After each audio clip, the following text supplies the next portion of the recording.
here on earth. Because Rastafari is not a religion, it's not Christianity. Christianity talk about life after death. It does not have answers for now. But Rastafari is talking about the here and now. We can talk of the past, we can talk of the future, but we talk of the past and the future in the now. Anytime we talk about the past, is now we're talking about the past, but in the now. Or the future in the now. We can talk about 10,000 years to come, but we're talking about it now. So now, the conception of Rastafari, it is about the life in the present here, the reality, the tangible.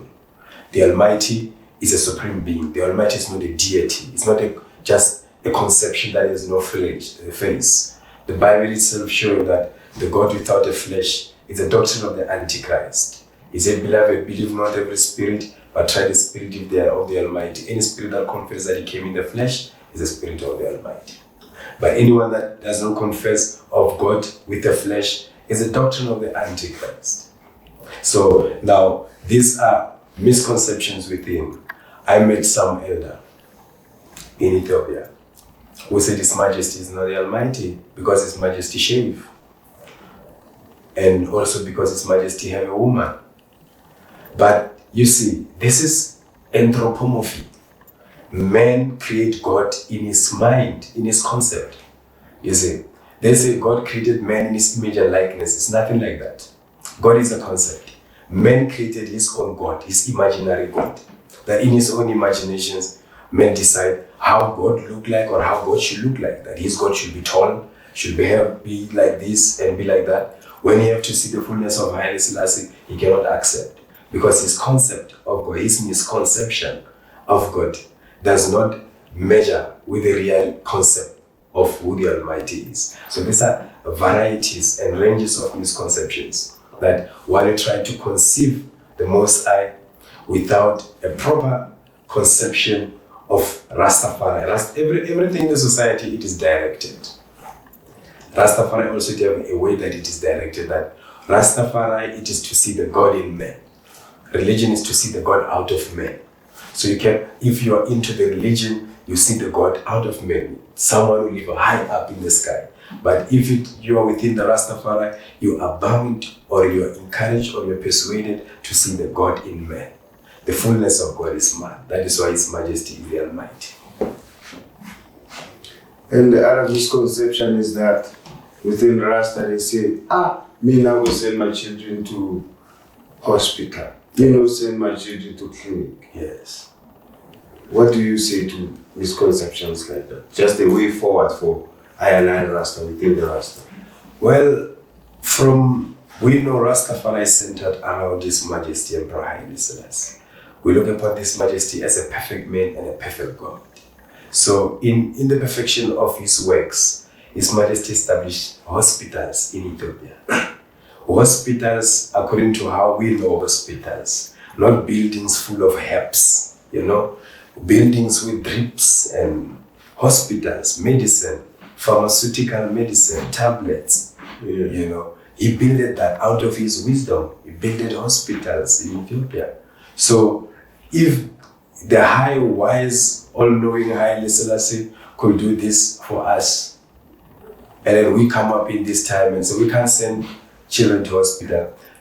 You see, we, in the process of defining Babylon, we have thrown out the baby with the bath. We have just taken everything European and white and made it Babylon. Kandi Babylon is not everything European and white. And when you want to check with true history, Babylon even didn't begin with white people. White people are the latest members of the Babylon system. Babylon included the Arabs. At one stage, Babylon was black people from the time of Nimrod. Nimrod was a Cushite, a black man who built the Tower of Babel itself. It wasn't white people. So Babylon is a system, you see. And Babylon is an oppressive system. But the drips in the hospitals are not designed for oppressive system. They are designed for healthcare and for saving life. So we have to also look at how we define Babylon. We define Babylon in terms of its oppressiveness. So in terms of its oppressiveness, then it will produce the harsh army, the police, the unreasonable police, like in terms of apartheid time. We have the CCB, the Flag Plus, the 32 Battalion, the Kufut. That is Babylon now. The units that are created to be oppressive. The resemblance of it is like the army of Nebuchadnezzar. The system of Nebuchadnezzar was like the system of P.W. Bot. That is Babylon. But you can't call the government, the Mandela government now, you can't call it Babylon. You know, you will be completely wrong, because it is not really oppressing anybody, in a sense. So Babylon, it is not the hospital, or Babylon is not what the white men make, because most of what the white men make, they learn from us, from the Egyptians. There is no such thing as Greek philosophy. The Imhotep, the father of medicine, one of the things that they found in the Edwin scrolls, which they keep now in Germany, in Leipzig University, they have the scrolls of Imhotep kept there. Now those scrolls of Imhotep, one of the things they mention about organs of the human body that can only be accessed by surgery, like the brain, like the heart, the inner organs. That Imhotep, some 3,000 years before Christ, they were operating a man. They were running hospital like how we know hospitals, surgeons and surgery, you see. And those things come from Egypt. Majority of the things that we see them in the system come from Egypt. You look at America itself. The greater symbols of America, the powerhouse, the Capitol, the White House, the Washington Square, are all Egyptian things. The American dollar bill is full of Egyptian symbols. The American state symbol is Egyptian. Practically, America is a replica of the modern Egypt. And we, as African people and Rastafari people, mostly we love to glorify in the glory of Egypt. Yeah. But if you want to look at the replica of what Egypt used to look like, is what America is. The superpower, the center of knowledge, the center of civilization, the one which was pushing everything, development, technology, everything. There was a time where Egypt, run by our black ancestors, yes, was advancing all this type of knowledge. White men didn't come up with new knowledge. White men stole knowledge in Egypt. They stole an Egyptian legacy. There is no such thing as Greek philosophy. There is no such thing as new invention. What happened is all these things now, they just coming and resurfacing one by one. They've been kept into scrolls. They are kept into institutions. They're kept into universities. Some they can't be figured out because they're kept secret. This little they're trying to figure out, trying to decipher the ancient language that these things was written. The science, the mind behind that, the thought. So little they come up with these technologies. We just thinking that, oh, the white man is coming up with a new thing. No, he has just discovered a new thing in our ancient scrolls that he had a privilege that they've kept them. Because you must understand that there was a period where Europe stole Africa's everything, legacy and everything. The Alexandrian library, the Luxor lodges and universities of Egypt, Memphis, Heliopolis, and all those places. They took the knowledge and they built the present foundation. And America displayed those symbols in its power symbols, in the government seal, in the dollar bill, its structure, its power structure, its symbol, national symbols of America is the Egyptian pillar, what they call the Cleopatra's Needle, or the obelisk, the penis of Osiris. You see, that those are Egyptian symbols, African symbols. So America, the present modern civilization, is built on top of African symbols. So we must look at what we say is Babylon and what we try to reject. Because majority of the things that we reject, that is why His Majesty, you see, come to challenge us greatly. And people start to question the relationship between us and His Majesty. They seems not to see the relationship between us and, because he's foreman, he dress up like the same people we call them Babylon. But he dress up like them. He's clean like them, well polished, every time. We are not formal, you see, but we are his people. The people are supposed to keep in his teaching. And his teachings inspire us for formality and order and discipline. His Majesty, we say, is the Almighty, but in his government, he worked with a thing called the plan, the 5-year star order plan. Every year, every 5 years, he declared a 5-year plan, which work on the basis of 12 months basis each year. He have a plan. He planned everything. He wrote speeches.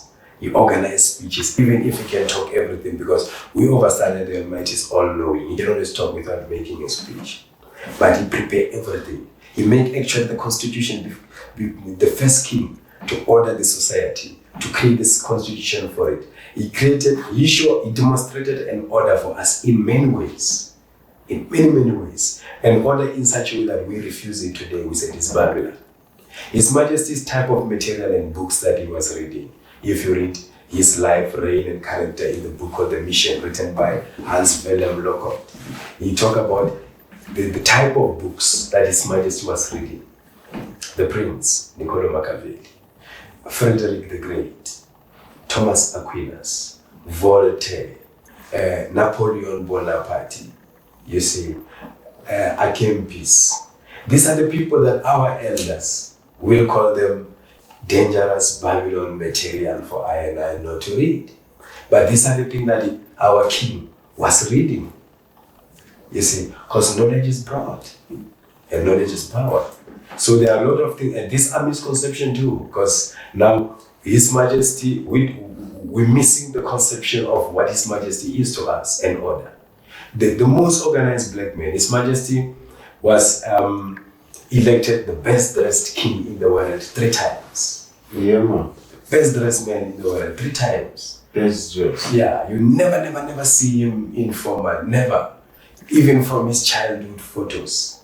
The man is born serious, grown up serious, lived his life in the totality of seriousness, which is the expression and the display of an order, you see. And that is where now the misconception within I come, that I cannot measure with this standard. I does not see collaboration and flowing with these standards. There are many of them. The only example I ever hear in Rastafari about Haile Selassie's example is when they want us to have one woman. They said, His Majesty's example, each man must have one woman. That's the only example the Rastaman talk about. But these are examples. Go to school. His Majesty said, education is a basis of the greatness of every civilization. His Majesty in his words said, education is as vital as life. It's equally important like life. You see, those are the examples that we're supposed to be encouraging one another. Instead of trying to create more religious people out of one another, keep on telling one another, read the Bible, read Moses, read Joseph, and read Jesus. No. The era and the time of Moses and Jesus is past. We're living in a different dispensation. It's no more the lamb time, it's no more Adam time, it's no more the sin of the father shall cover the sin of the children. Past that dispensation. One man come to die for the sin of all. We pass for that dispensation, and a different dispensation, Lion of Judah dispensation. It's a different things. Dispensation, they are called covenants in time. There was a covenant for that. There was a time, each one at a time. Even the period of time, there was a time for Christ. But this is not the time for Christ. This is a Rastafari time. And Rastafari is different from Christ in reality. In a sense that when you're looking at we have, His Majesty does not have 12 disciples in at this time. We are plenty. I and I were called by His name. We are plenty. So He's not Christ. Christ has 12 disciples. You see, His Majesty didn't come here to turn up water into wine, you know. It's a different time, you know. Come up with a different name, you know. Different personality, you know. So it's a different person, different lineage. It's not the son of Joseph and Mary, you know, the son of Rasmakonen and Waizarashimawit, you see. It's not coming from the line of Solomon and the other woman who produced Jesus Christ on the other line of Rehoboam. It's coming from Solomon and Sheba. Different lineage, different direction, different dispensation, different teaching. Jesus tells us that in this time, He tells His disciples in the Bible that you are not of the world. His Majesty said, the 3,000 years isolation of us from the world is over. We are of the world. That is why we dress up like the world, drive aeroplane, fly with aeroplane, drive Rolls Royce. We do the things of the world. Because if we were Christians and we were not of the world, we're supposed to be living in the mountain, you know, separate from the world. But we are in the world. Though we have been told that we shall be in the world, and we are in the world, and we will not be taken out of the world. We shall see what the people of and learn of the people of the world. We might not necessarily do everything that they do. We do the good in the world. So it's a different time and different dispensation. So the misconception is deep. And the misconception goes, like for instance, Rasta said Haile Selassie is Christ. A misconception. His Majesty was asked, His Majesty, are you Christ? He said, no. I told them I am not. I told them also, the Rastafarians, I am not Christ. Men must not think that a deity emanates from man. What was he saying about that? Men must not think a deity emanates from man. His Majesty was drawing a line between a deity and a supreme being. The African concept of the Most High is not a deity. The African concept of the Most High is the supreme being, the first ancestor, the concept based on the first ancestor, which they call Umvelinqangi or Unkulunkulu, the greatest great, or the first one to come. The ancestor of us all, you see, the supreme being, the being that emanates into a form, the triune being, the being that created a being called a human being to be a triune being, which is mental being, physical being, spiritual being, and make up one being called the human being. This is different from a deity. A deity is these idols now. These other gods they talk about. They tell you about Allah. You can't see Allah. Allah is a concept. It's not a man.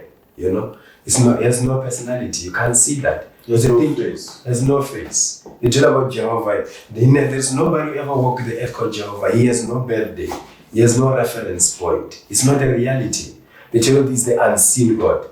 There's no reality in that. It's magic. So if it is unseen, why do we talk about the unseen? We should talk about that which we can see, because if we cannot see, it is non-existent. Because as far as existence is concerned, must be relative with us. Existence should be seen with eyes and heard with ears, be touched, be relatable. We should have a picture of its existence. And this is the existence. It's a real, it's not imagination. So it's meant to show us that, listen, there is a line of difference there. And that is where we come up into the understanding that man created God in his image and likeness. Man created his God, thinking. God is a thinking. Let me show you a different example about this subject. A Muslim will say, my God, Allah is my God.